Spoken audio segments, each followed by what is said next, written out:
Comedian Sunil पाल के अपहरण का मामला सुर्खियों में आया और उसके बाद अब एक और बड़ी खबर आ रही है। एक और मशहूर कॉमेडियन है मुश्ताक खान। इनके इवेंट मैनेजर की तरफ से भी बिजनौर शहर के कोतवाली में अपहरण की रिपोर्ट दर्ज करवाई गई है और दोनों ही कॉमेडियंस की किडनैपिंग का पैटर्न बिल्कुल सेम है। पुलिस ने इस इलाके के गिरोह के 2 गुर्गों को हिरासत में ले लिया है।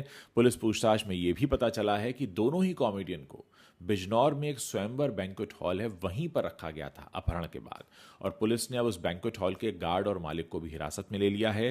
हिरासत में लिए गए आरोपी अजीम और सैनुद्दीन ने बताया है कि अपहरण के बाद मुश्ताक और सुनील पाल दोनों को लवी पाल नाम के आदमी ने ही अपनी गाड़ी में बैठाया था स्कॉर्पियो में, और वही उन्हें बिजनौर लेकर आया था। और अब इस पूरे मामले में मुख्य आरोपी की तलाश हो रही है। वहीं मेरठ और बिजनौर पुलिस लवी पाल और अर्जुन कर्णवाल और उनके 2 साथियों की गिरफ्तारी की कोशिश कर रही है। यही 2 लोग इसमें इन्वॉल्व हैं।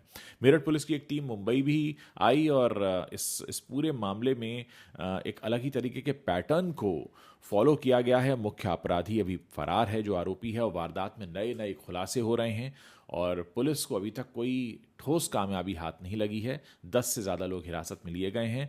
मुश्ताक मोहम्मद खान, ये भी कॉमेडियन हैं, आप जानते ही होंगे, और सुनील पाल, इनके साथ बिल्कुल सेम तरीके से वारदात हुई। दोनों की घटनाओं की एफआईआर में सेम जानकारी लिखाई गई है। हालांकि पुलिस का कहना है कि मुख्य आरोपी की गिरफ्तारी के बाद ही पूरा मामला समझ में आएगा।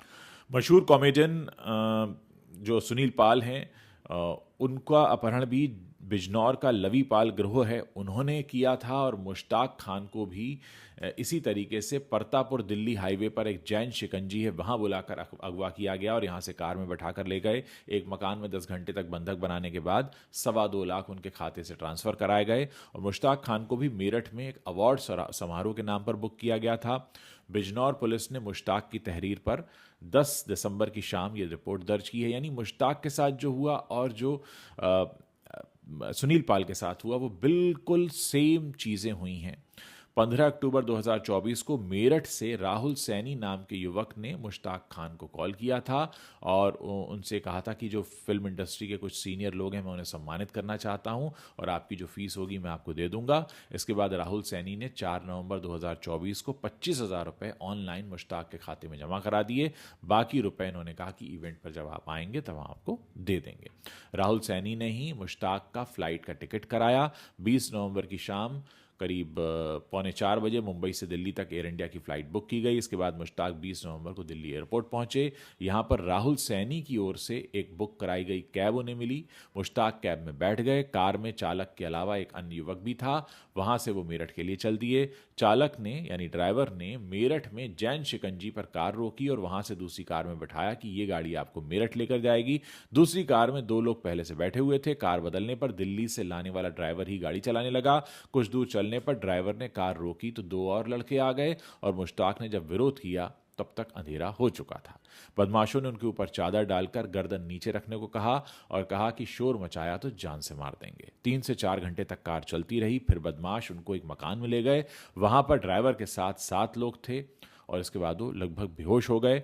फिर मुश्ताक बताते हैं कि होश में आने पर उनको बदमाशों ने टॉर्चर करना शुरू कर दिया, जान से मारने की धमकी दी, उनका वॉलेट छीन लिया।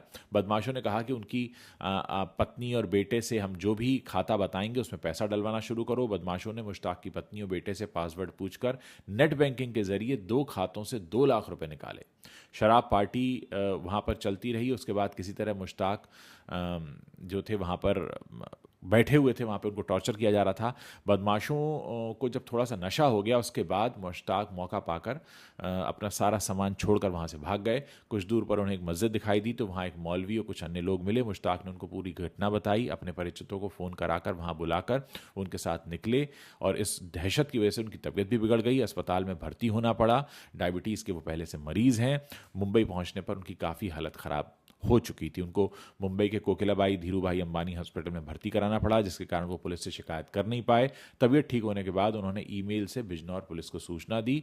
अभी भी तबीयत सही न होने के कारण उन्होंने अपने इवेंट्स मैनेजर को ही भेजा है कि आप जाइए और हमारी रिपोर्ट दर्ज कराइए। बिजनौर के एसपी सिटी हैं, वो एक अखबार को बताते हैं कि आरोपियों को गिरफ्तार करने की दबिश दी जा रही है। 400 फिल्मों में काम कर चुके हैं मुश्ताक मोहम्मद खान। भारतीय फिल्म और टेलीविजन अभिनेता रहे हैं, हास्य अभिनेता हैं। 3 दशकों का करियर रहा है। हम हैं राही प्यार के, गदर, जोड़ी नंबर 1, वेलकम, ऐसी कई सारी फिल्मों में काम करते रहे हैं। दोस्तों, ये बहुत दुखद है। अभी कुछ समय पहले एक ऑडियो टेप भी सामने आया था जिसमें सुनील पाल जो है वो किडनैपर से बात कर रहे हैं और वो किडनैपर उनसे कह रहे हैं कि आपने अपनी वाइफ को क्यों नहीं इन्वॉल्व किया था। तो वो ऑडियो सामने आया, उसके बाद भी मामला लग रहा था कि कुछ मामला गड़बड़ हो सकता है, लेकिन अब ये जो मुश्ताक खान वाला मामला सामने आया है, इसके बाद ये लग रहा है कि डेफिनेटली कुछ ऐसा है जो एक मोडस ऑपरेंडी बिल्कुल एक जैसा है। मुश्ताक खान और सुनील पाल दोनों कॉमेडियन हैं, दोनों मुंबई में रहते हैं, दोनों को सेम जगह से फ़ोन जाता है और उसी तरह की आपको इवेंट में आना है। सुनील पाल से कहा था बर्थडे पार्टी है, मुश्ताक खान को कहा कुछ लोगों को सम्मानित करना है, और जैसे सुनील पाल के अकाउंट में एडवांस आया था 35,000, मुश्ताक खान के अकाउंट में एडवांस आया 25,000। उसके बाद उनको वहाँ दिल्ली बुलाया जाता है, वही गाड़ियों की सेटिंग होती है, पहले एक गाड़ी में बिठाया जाता है, उसके बाद दूसरी गाड़ी में ट्रांसफ़र होते हैं, फिर उन्हें एक मकान जैसी जगह में, वो मकान कह रहे थे सुनील पाल, अब पता चला है कि वो स्वयंवर बैंक्वेट हॉल था बिजनौर का, वहाँ उन्हें बंदी बना कर रखा जाता है, दबाव डाला जाता है, पैसा ऑनलाइन ट्रांसफ़र होता है, और उसके बाद मुश्ताक तो किसी तरह जान बचाकर भागे हैं वहाँ से अपना सामान छोड़कर, और सुनील पाल को उन बदमाशों ने हाईवे पर छोड़ा है मेट्रो के पास। तो कुल मिलाकर एक जैसा पूरा का पूरा ये मामला निकल कर आया, और हर कोई बहुत हैरान है कि क्या भारत में जो सेलिब्रिटीज़ हैं, जो मशहूर चेहरे हैं,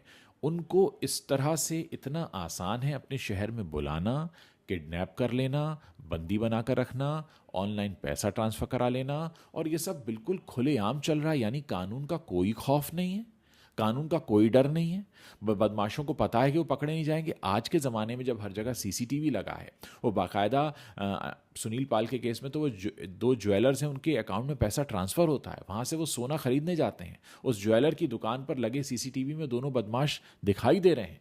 यानी इतना खुलेआम चल रहा है कि आप सोचिए, कल को लोग एक दूसरे पर विश्वास और भरोसा करना छोड़ देंगे। कितने सारे कलाकार हैं हमारे देश में जो मुंबई में रहते हैं और इस तरह उत्तर प्रदेश, बिहार, झारखंड, राजस्थान, मध्य प्रदेश और दूसरे प्रदेशों में, पश्चिम बंगाल में जाते हैं इसी तरह से फ़ोन कॉल पर, उनको फ़ोन आता है, पैसा आता है, उसके बाद वो इवेंट में परफॉर्म करने जाते हैं। और हर किसी सेलिब्रिटी के पास इतना पैसा नहीं होता कि वो अपने पूरे लाव लश्कर के साथ चलें, इसी तरीके से ट्रैवल करते हैं। और इस तरह से अगर इन छोटे शहरों में इनको इस तरह से बंदी बनाया जाएगा, तो फिर तो इन शहरों में वो जाना ही छोड़ देंगे। कल को अगर इन शहरों से कॉल आता है तो लोगों को लगेगा कि यहाँ भी ऐसी घटना होने वाली होगी। तो आप सोचिए कि कितना बड़ा एक ये पूरा मामला है। डेफिनेटली इस पर बहुत कड़ा एक्शन होना चाहिए, और सबसे बड़ी बात है कि जो भी पकड़े जाते हैं उनको सख्त से सख्त सज़ा दी जानी चाहिए, क्योंकि ये सीधे तौर पर एक्सटॉर्शन है, रॉबरी है, किडनैपिंग है। ऐसे चार्जेस लगने चाहिए, क्योंकि ये पूरे का पूरा नहीं तो माहौल ख़राब हो जाएगा। दोस्तों, इस पूरे मामले पर आप अपनी क्या राय रखते हैं? मेरे इस वीडियो के नीचे कमेंट सेक्शन है, वहाँ पर लिखना मत भूलिएगा। मैं इंतज़ार कर रहा हूँ आपके कमेंट्स पढ़ने का।